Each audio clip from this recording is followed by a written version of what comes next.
Welcome to the Inside Track on Real Estate. I'm Ken Dekker, and today I have the special honor of sitting beside a chip off the old block, Ryan Dekker, and we're going to talk about investment strategies. Yeah, how to buy real estate, what kind of strategies, should you be using, what ones should you stay away from. And, should they buy real estate? Should they even buy real estate? I guess we can go there too. If they've been listening to our show, they may have opinions already. And so we're going to hit a lot of things today. Okay, super. So what's the difference between buy and hold and buy and flip? Because you hear about these flip shows, they have them on TV, and people think, oh yeah, that's easy. I tried it once. I hurt my back. They're heavy. I know. I've said that joke too many times. But well, I'm in the middle of not quite a buy and flip, but I like to call them buy, improve, and hold. Oh, you could write a book on buy, improve, and hold. I could. And so there's slightly different strategies, but we'll talk about just buy and flip and buy and hold. We're not going to talk about the fix and hold right now. We'll later. We might a little bit. We will later. Not quite yet. Okay. And so with the buy and flip, you're doing a lot of upfront cost. You're holding it vacant. You're probably not living there. You may be to, save on the costs. So it's very heavy in cash and it's very heavy in time. And if you're getting laborers to do the work, especially in Ottawa, generally you're not going to make money. Okay. You're really buying a job here in Ottawa. In the States, you can make money doing this. However, in Ottawa, it's very, very difficult. So why in Ottawa is it not really possible?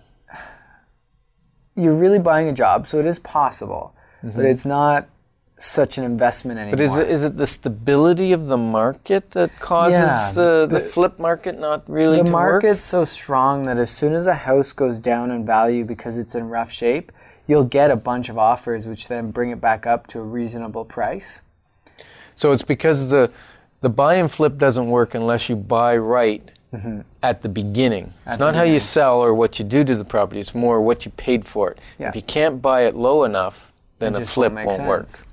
Okay. Once you pay for your holding costs, your realtor fees, your lawyer fees, all those things to make it happen, and if you have any contractors, or even if you do it yourself and just the materials, you're really buying a job. You're not investing. Okay.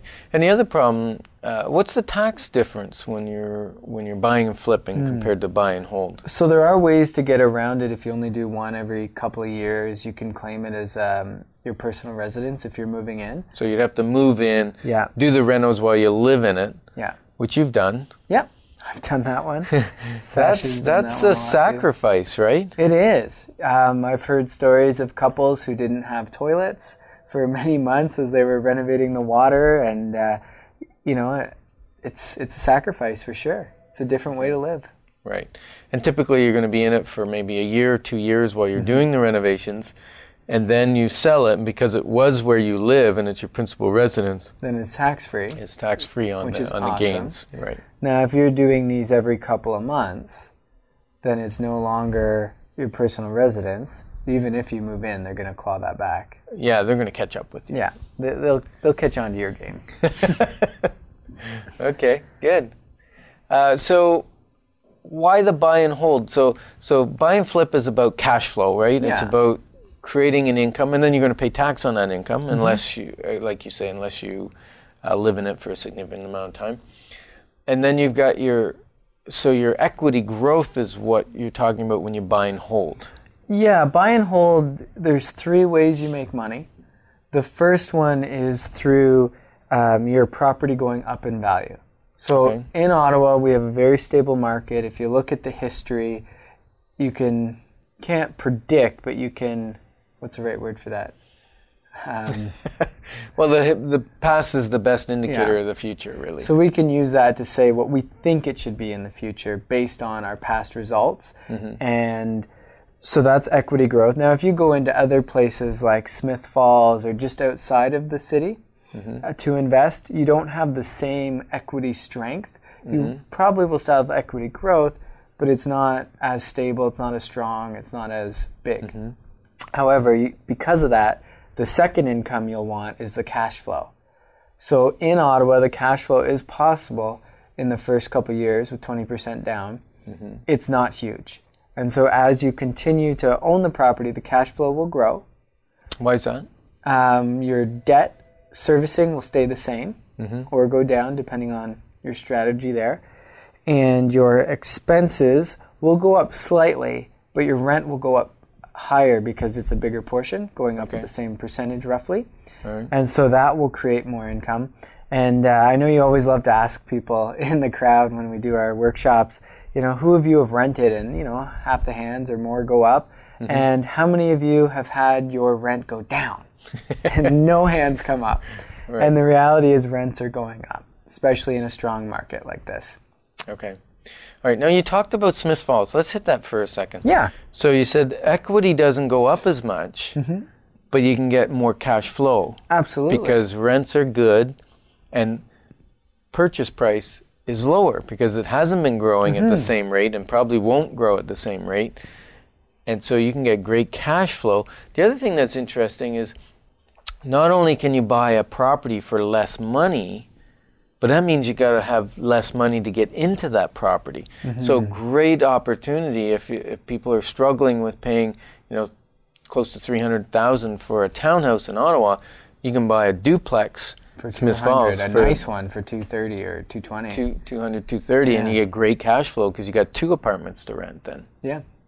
Okay. Yeah, So that's another strategy. Now, with cash flow vs equity growth, the big difference is your equity growth is tax sheltered, and you don't have to pay that until you sell it.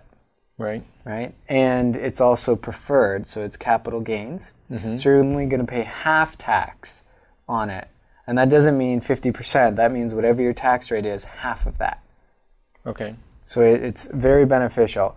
Whereas the cash flow is going to be added to your current year's income. And so it's going to be taxed at the full amount. Right. And you'll have to pay that in the current year. Right. So those are the different reasons. Now, there are some deductions you can deduct from the rent, right? You're not paying tax on the full rent. You're paying on the cash flow. Right. And so some people ask me, well, the mortgage pay down, how does that get figured out? Right. Well, the interest is an expense, so that gets taken off. But the principal pay down, you also have to pay tax on in the year. Because it's like revenue. It's revenue. And so that's the third source of income would be your principal pay down. Okay. And so depending on the place, you'll be paying an extra $6,000 on the mortgage. Right. And so those are your 3 sources of income. Now, I know I own one rental property, which eventually I think is going to be land value in the future, right? Okay. And so that rental property, we had an income on it last year, and my accountant just said, okay, we're going to depreciate the building by that that amount, so it came out as a zero income. Yeah, which you can do. And that's delaying your taxes even further. Even if it wasn't going to end up at just land value and you were going to sell it in the future, what it's doing is delaying paying taxes now, and they catch up to you when you sell them, but you still have that money to utilize year over year. Now. So real estate has the preferential tax and tax deferral. And so depending on your income, I would definitely talk to your accountant. And a lot of investors ask me, new investors, they ask me, should I use an accountant or should I just continue to do my taxes myself?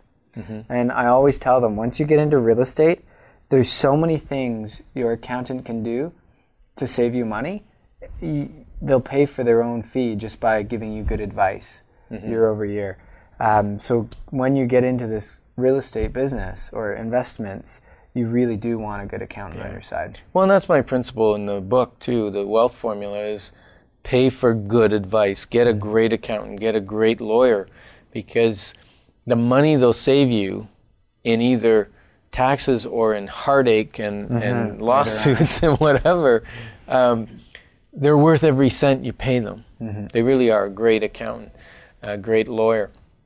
And the other thing is they may look at you and go, okay, well, if your goal is to get this large or this many investments or whatever, we may want to change the structure at some point and not own them personally, but own them within a corporation.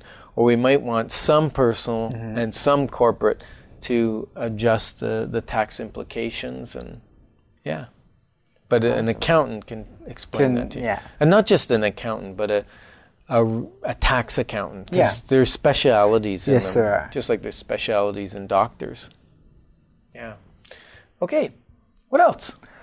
Well, we talked about buy and flip a little bit. We talked about buy and hold.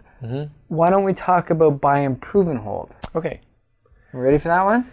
Absolutely. Awesome. So this one's one of my favorites because you can go in and buy a home that is a lot less money than the other ones. So you don't need as much. However, you do need lots of cash, or you need to improve it very quickly to take advantage of the improved mortgages. Buy and improve. Buy and improve. Yeah. Mortgage plus improvement, it's called. Usually you have about 60 days, and so you got to get your improvements done right away in order to take advantage of that. And usually that's going to be contractors that are going to do that because of the time restraint. The time, because the average person who holds down a job can't renovate a property at the same time. Right. And the other thing we didn't mention with the buy and flip is sometimes people go and buy or flip a property, but they're not contractors. They don't have the skills, they don't have the abilities.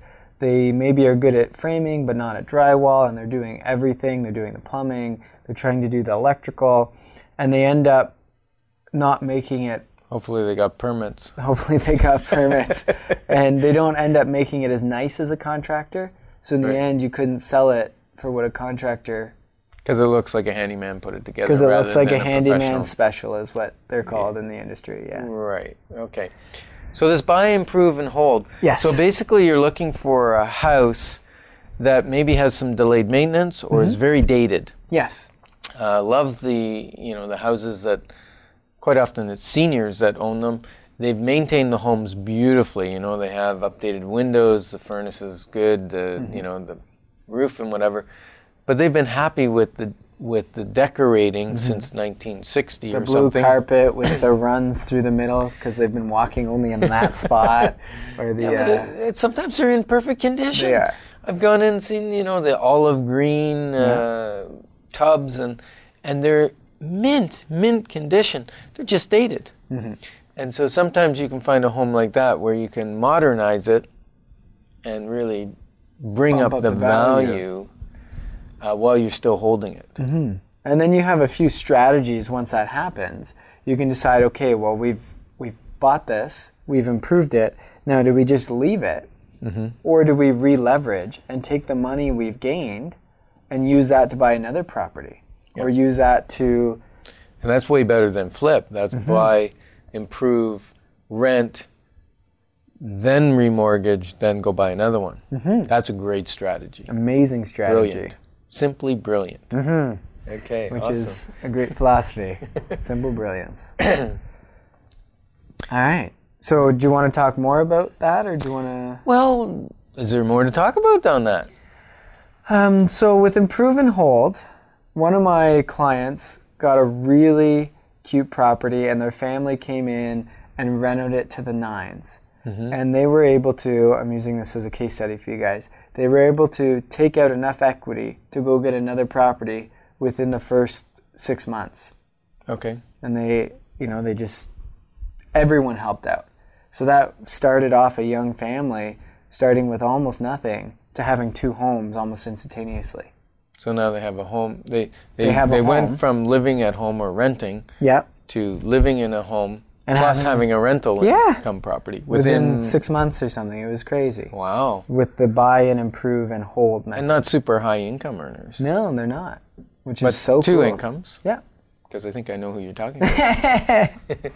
Awesome. Well, that's really great. So if you're just joining us, you're listening to the Inside Track on real estate. And today, Ryan Dekker and Ken Dekker are talking about investing in real estate, building wealth, tax advantages, and that kind of thing around real estate. So let's talk about what's on your list. What leverage. Else let's talk about leverage. Yeah, leverage.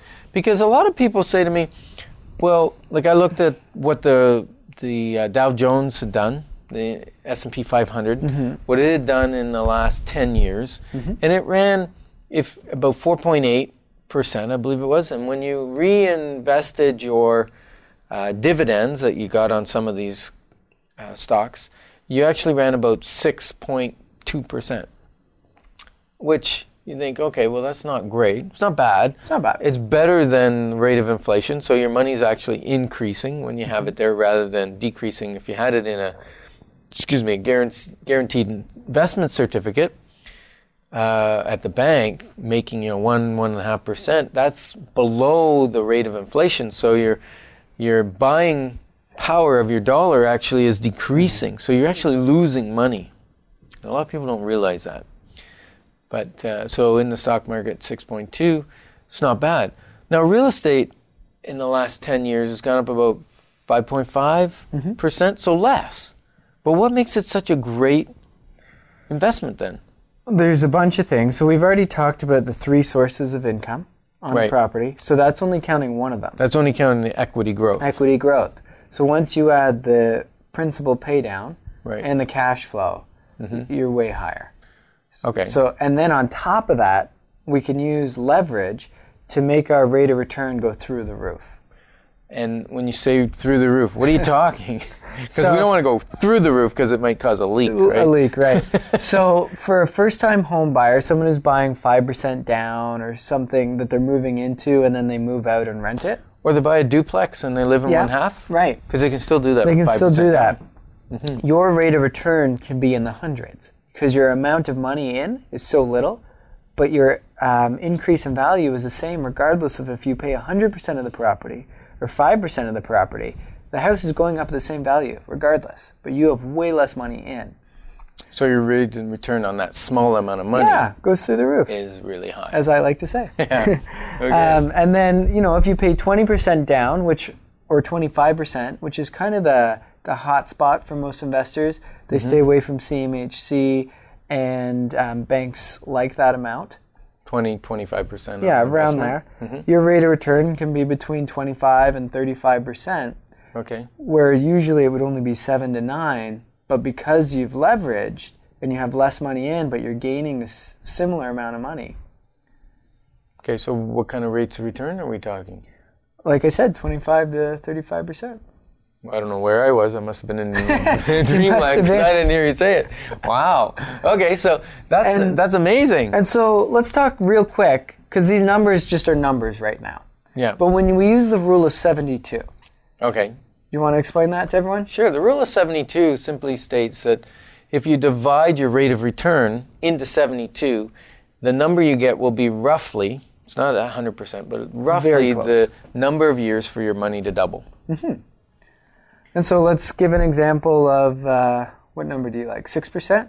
Sure. 6% into 72 is 12, so it's going to take 12 years for the money to double. So if I invest $100,000, in 12 years, at that rate of return, I'll have approximately $200,000. Okay. Now, what if I was able in real estate, I buy it outright, and I'm making about 9% every year, what would my rate of return be? Well, 9 into 72 is 8. Okay. Right? So 8 years for your investment to double. Now, what if I'm doing something like we're talking about with leverage, and now we're earning 28 to 37%? How many years does it take to double your money? Well, I don't know. If 28 goes into 72, like less than 3 times. Less than 3 times. Yeah. And so that money will be doubled. Every 3 years. Every 3 years. So if I invest $100,000, in 3 years it's worth $200. In 6 years it's worth $400. In 9 years it's worth $800. In 12 years I got $1.2 million. So when I look at a lot of... No, 1.6. No, what is it? 1.6 million. When I look at a lot of college students, I'm like, why aren't you buying real estate today? Like, it's crazy. You don't have a lot of money? That's okay. You've got a job. You've got a parent that can co-sign. Why are you getting a car right now? Like, get your house, because your car in 12 years will be... Worth nothing, or you're 2 cars from that already. But if you have a house, you're in laughing. Millions. If you've been continuing to reinvest. Yes. If you just buy the one house, it won't be the same. No, because your rate of return drops. It does. So your strategy needs to stay consistent for that to happen. Okay, so leverage is powerful. And if we're confusing our listening audience, what they might want to do is join us They do. At our next financial workshop, which is coming up on October the 9th. It's free. It runs from 6 to 8:30. You need to phone in and register, 613-860-4663. And as a special incentive, because it's kind of back to school, we're into fall, it's autumn-y, it's back to school. For a special incentive for coming to our workshop, the first 10 callers will get a free autographed copy of my book, The Wealth Formula. So there's a great incentive for you. If it's not incentive enough to build wealth for you and your family and leave a legacy, come get a book. Come get a free book. Now you don't just get your free book for registering. You have to actually show up. Yes, we need to see you there. Yeah, because that's where you're going to pick it up. So that's awesome. So October 9th, it's a Thursday from 6 to 8 p.m. 6 to 8:30. It's in the south end off of Antares Drive. When you call and register, we'll give you exact location and directions. And come early. Yeah, come early. There's great people. Everyone in the room is there for the same reason. And when you Great networking. Great networking. Yeah. And I start right on time. We like to. So we're going to start right at 6. Unless God has other plans, but usually we start right at 6, and away we go. So we've talked about leverage. When do you know if you're over-leveraged, or what is over-leverage? What's the cost of over-leveraging? What's the fear of it? What can happen? Well, leverage works both ways, first of all. So if you're buying a property with 20% down and it goes up 5%, that's a 20% to 100%, that's a 5 times factor, right? To get from 20 to 100, 5 times factor. So if you're getting a 5% rate of return, that would be 5 times that, so it's 25% rate of return on your initial investment. The same occurs if the value goes down. So if the value goes down 5%, you've lost 25% of your income, right? So it's important to know that that's what could happen. The risk of it. Yeah. So now, if we're putting 20 or 25% down and we lose 5% or whatever, it's not that significant. We can live through it. And especially if the rent's still covering everything, we're all good, right? So that's not over-leveraged. Where it becomes over-leveraged is if the properties go down a little bit and the banks start getting leery and they say, we want to recall it. Or the other time you're over-leveraged is if you can't sleep at night. If you've leveraged yourself to the point where you or your spouse, specifically your spouse, if your spouse can't sleep at night, then you're over-leveraged. It's that simple. Right? And another case study, this is from the States. I had a buddy, he was 25 something, and he had a couple $1 million through real estate, really doing well for himself, but everything was leveraged to the dime. And as soon as the bank recalled one mortgage, he had to sell all his properties to cover for that one. It was a domino effect. It was a domino effect, and it destroyed his empire. It just wiped it right out. Right. Okay. Good. So what about new builds? All right. Well, new builds are interesting. If I bought a new build today, I'm going to give you a scenario here, but it doesn't close for 2 years. Okay. What happens if I lose my job? Right. What happens if interest rates go up exponentially? What happens if that area just didn't go up the same as I thought it would? What happens if nobody else buys in that area? No one else buys in that area. House. So there's a lot of risks with new build, and there can be really great benefits. I mean, you only have to put down a small percentage. You don't have a tenant. Hopefully, you're getting the increase of the market going up. But there's no guarantees. Okay, so I would call that way more speculative investing as opposed to, I think when you invest in something that's existing, you know what the rate's going to be, you know what your payment's going to be, you know what you can rent it for. You can probably rent it before you even close on it. That's calculated risk. Whereas speculative investing is you don't know what the interest rate's going to be. You don't know if you're going to qualify for it then. You don't know what it can rent for in 2 years. And so really, really risky. There are some upsides. Like there's could be benefits, upsides, but very risky. Yeah. Okay, so that's good. And what about condos? I hear a lot about condos. There's a lot of condo fees or the special assessment. And there's a lot of property out there to choose from. Mm-hmm. So some people, investors, don't like condos because they don't have as much control. They, if the roof is going, they can't say when it needs to get changed. So maybe the condo does it a couple years earlier. If there's a special assessment, you have to pay it. Mm-hmm. And what else? Your condo fees can go up without notice, or with notice, sorry, but without you getting a say in it. Right. So there are some risks. There's also some really great benefits. Mm-hmm. You don't need as big of a reserve fund because you don't need to pay for the shingles or the windows or the siding when they go. Right. So you don't need to be saving for that. You don't have to worry if the grass is cut or the snow is removed or somebody else. That's all part of the management package. That's all part of the management package. So if it's vacant, you're not going there to cut the grass while it's vacant or whatever. Yeah, and so your tenant doesn't have to worry about cutting the grass because sometimes you get a tenant and they don't cut the grass the way you'd like it cut or as often, and the neighbors complain or whatever, right? So there are reasons why condos can be really great, and they usually don't cash flow as much as a single home because of the condo fee. Right.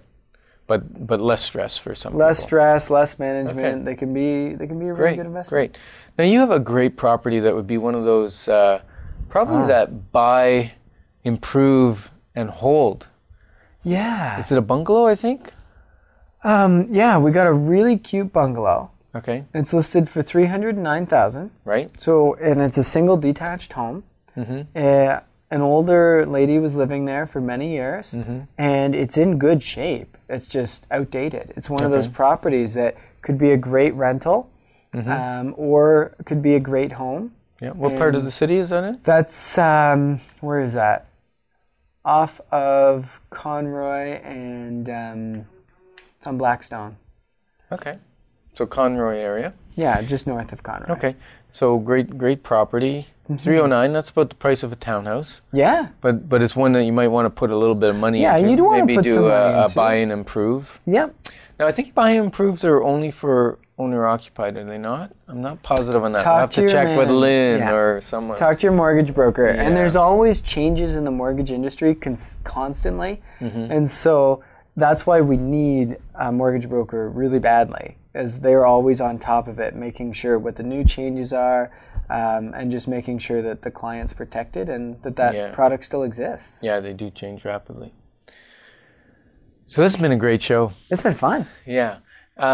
Now, once again, if you'd like more information on building wealth through real estate, or we actually talk about other avenues of investing. Like I talk about tax-free savings account. I talk about RRSPs. I talk about I don't really talk about RESPs unless someone asks me about it. But we do talk about a lot of things in the wealth building area, and we specifically design each course to what each group or class is needing or asking about. So that's kind of neat. So if you want to come to that again, that's the 9th of October, 6 to 8:30. First 10 people get a free autographed copy of my book to register. So don't forget to register. And you're going to register by calling 613-860-4663. Now, if you're thinking you're a little late in life for this, you're not. And if you've got adult children, drag them. Pay them to come. Do whatever you have to get them here. It is going to be very, very important, especially since they're going to probably pick your old age home. So bring them along with you. They're going to love you for it. 613-860-4663. And we're just glad you joined us on the Inside Track on Real Estate.